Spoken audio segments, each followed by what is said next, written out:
Today I'm showing you everything I have in my flute bag. Hi, I'm a music teacher and this is my life.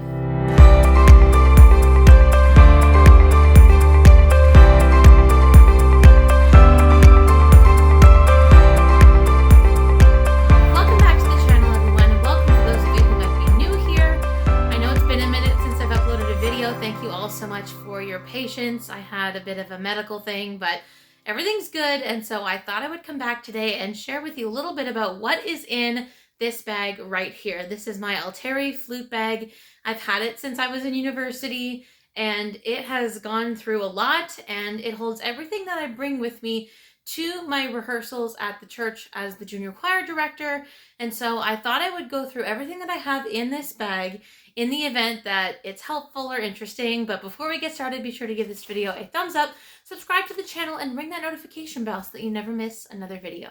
I'm going to go ahead and put this bag down and let's start unpacking. Now, before I get started, I do want to say that this bag has sort of become a combination of uses kind of bag. It holds the stuff I bring to the church. It holds the stuff that I would use if I was doing individual practice for flute. And it also kind of became a bit of a catch-all for some random things where I couldn't fit it into a moving box when I moved a little over a year ago. And it's just sort of been in that bag ever since. So maybe I should take it out so I'm not lugging it to rehearsal. So if you see some random things in here, that's why. So I'm going to go ahead and start with the outside pocket. So I've already unzipped it. The Alteri bag that I have is actually a pretty big bag. It's not the one made for like alto or bass flutes, but it is the one that comes with the option of having backpack straps on the back. So I have that one. There's a front pouch and then the regular pouch. So let's start with what's on the outside. So that little disclaimer I gave earlier is for this exact reason. There's a whole bunch of random stuff in the outer pocket that I just never use in rehearsals. And one of them is my snare drum practice pad. So if you're a percussionist out there, then you will have lots of experience with this, but this is a practice pad where it imitates the rebound that you would get from like a snare drum. So if you're like me and you're not a percussionist, so you don't have a full drum kit at home, this is something you can use to practice on. And I bought this when I was living in my old apartment. So it's also very handy if you want to practice without annoying any of your neighbors, roommates, you name it. And along with that practice pad, I also have several mallets. I have my Vic Firth drumsticks and my yarn. These are my Encore yarn mallets. All for percussion, all that I purchased, except for this, all that I purchased in university when I took the percussion course that I needed to take. And then randomly, I have a plastic recorder. I have not played this in a while. I remember having two and I gave the worst one away, and this one isn't too bad for a plastic recorder, but I think a lot of people sort of hate the recorder just because they remember playing it in elementary school, and you probably have very vivid memories of them all sounding awful and horrendously out of tune. The recorder is actually a beautiful instrument, but really good ones are made of wood. So don't expect plastic to give you the most beautiful sound ever, but it's not bad if you're balling on a budget and you're just learning and you're a kid.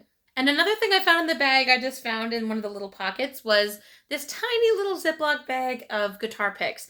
I have an acoustic guitar, but I'll be honest, I rarely play it. It used to be one of my parents' guitars.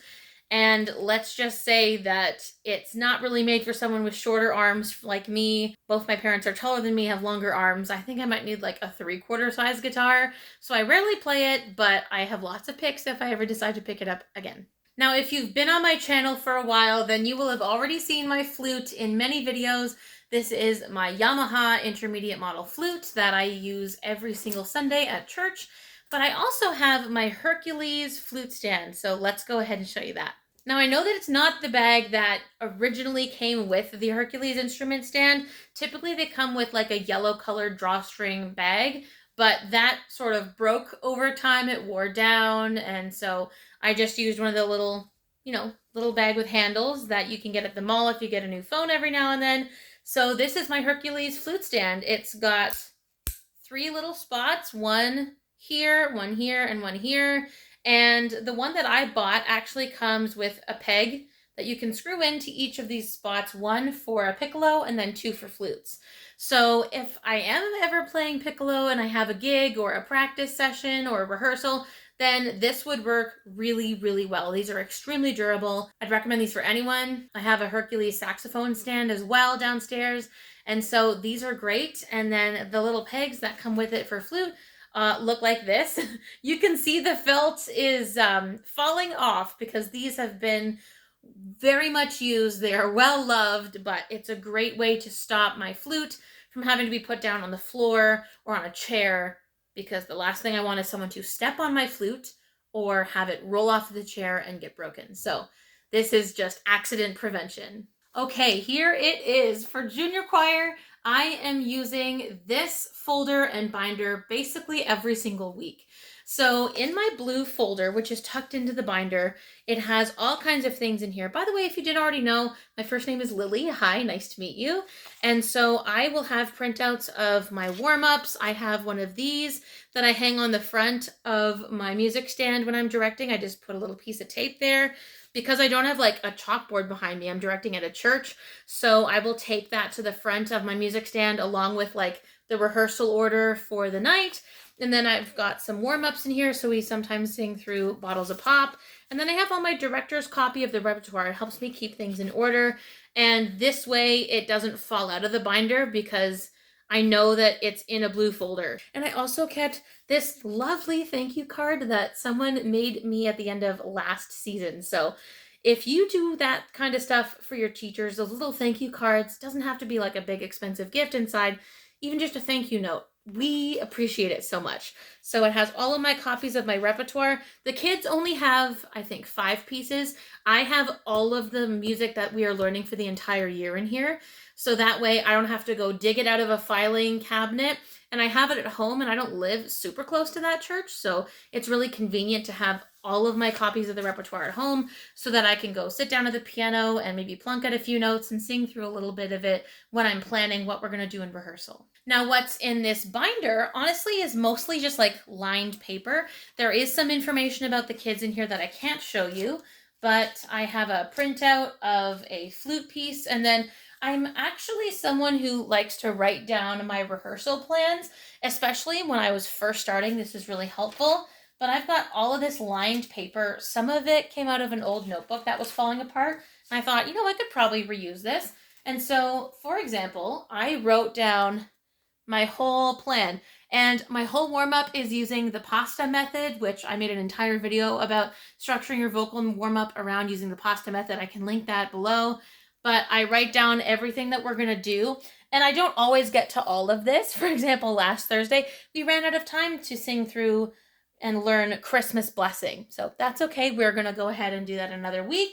But I make a plan for what I'm going to do with my warm-ups. And then for the sake of time, like if the kids start to show up late and we don't start right away, then some things I just have to cut out of rehearsal. So I plan hoping for the best, but expecting not to get through absolutely everything and for it all to go according to plan. And so I've got all of that stuff. I've got extra paper here. And then I have some little pieces of paper that are in those little plastic covers. And a lot of this was stuff that came from the past director. So she retired. This is my 3rd season. So I guess just over 2 years ago, she retired. And so she passed on to me hard copies, physical copies of the pieces of paper that she found helpful. So all of the last names of the kids and their parents' phone numbers and names for contact information, as well as who wore which choir gowns and which numbers. There's also a junior choir form that the kids usually fill out.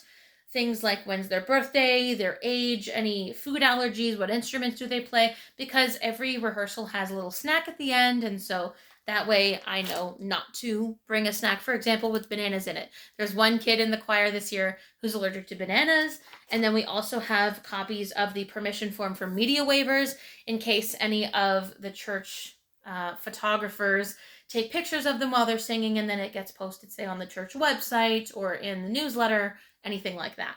And then in the front of this binder is just a whole bunch of stuff. I've got a copy of Volume 1 choral warm-ups. This is a little piece of paper that I set up at Halloween. We do little themed kind of rehearsals, so I'll like decorate the front of the church, not the whole thing, but just the part that we use, with like some Halloween decorations. And we have a guessing game contest where if you can guess the number of candies or chocolates that are in the container without going over, then you get to take the container and the chocolate or candy home with you. And then a bunch of this stuff is just like extra photocopies of some of those forms, copy of my old rehearsal plan, what to do beforehand. So this is all just extra stuff that I could probably go through and sort and maybe recycle some of it. But yeah, this and my blue folder are what I use every Thursday.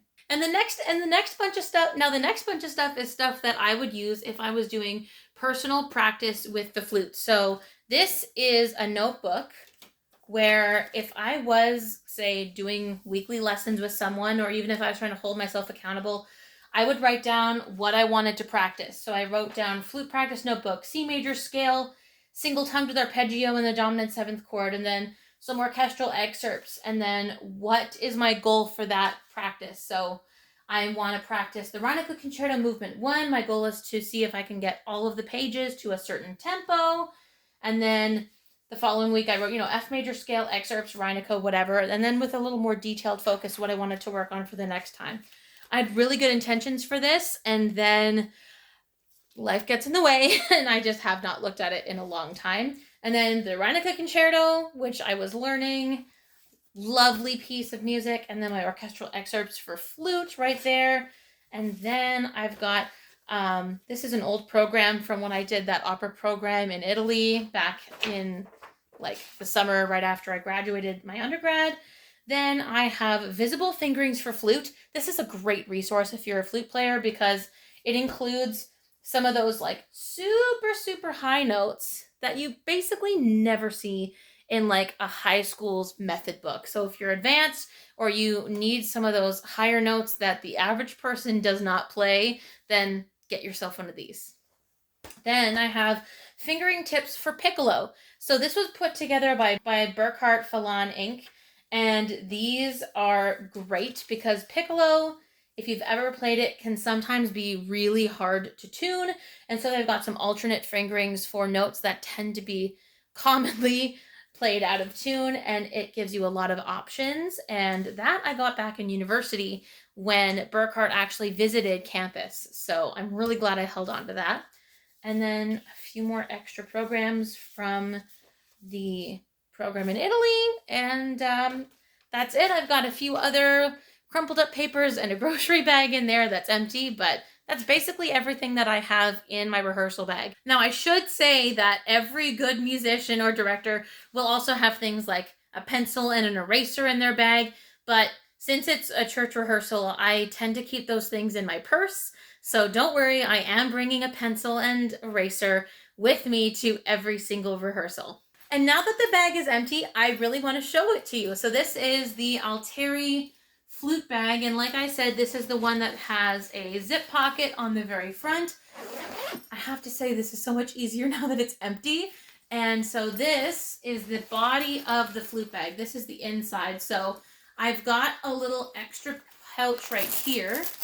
I loved this in university because if I ever needed to bring my piccolo with me, this pouch is big enough for my piccolo to fit in, and it stays up on the side, so I'm not like trying to dig through sheet music and other stuff to go and get it. And the inside has really nice high quality padding. It's like almost like a quilted kind of texture. Feels really nice and soft, but again, I've had this bag for like, I don't know, 15 years or something. I'm really glad that this has lasted the test of time. Like I said, it's not cheap. And I bought this back in university, and I would take this everywhere. I would take it to flute lessons and master classes and concert band rehearsals. And so I had all of the music I ever needed in here, and I was able to carry my flute, my piccolo, my stands, everything in here except for my music stand for my music. But if you're someone who's looking for a really high quality bag, Altieri, I know it's expensive. It ships from the States, which if you don't want to support the US economy at this moment, I fully understand. I bought this when that political situation was different, but it is just such a lovely high quality bag. So if you're looking for one, I cannot recommend this one enough. And this also comes in some other options too. So if you don't have a piccolo, if you have an alto flute or a bass flute, there are different colors available, so you can check them out on their website. No sponsorship, of course. I just really like this. So that's everything that I have in my flute bag that I typically bring to rehearsal. We certainly saw some things that maybe I could leave at home, some percussion stuff in there. But if you like these kinds of videos, let me know by giving it a thumbs up, and also let me know in the comments what other kinds of videos you'd like to see on the channel. Like I say, give this video a thumbs up if you enjoyed it, subscribe to the channel, ring the notification bell, give us a follow over on Instagram as well, and I will see you right back on this channel with another brand new video very soon.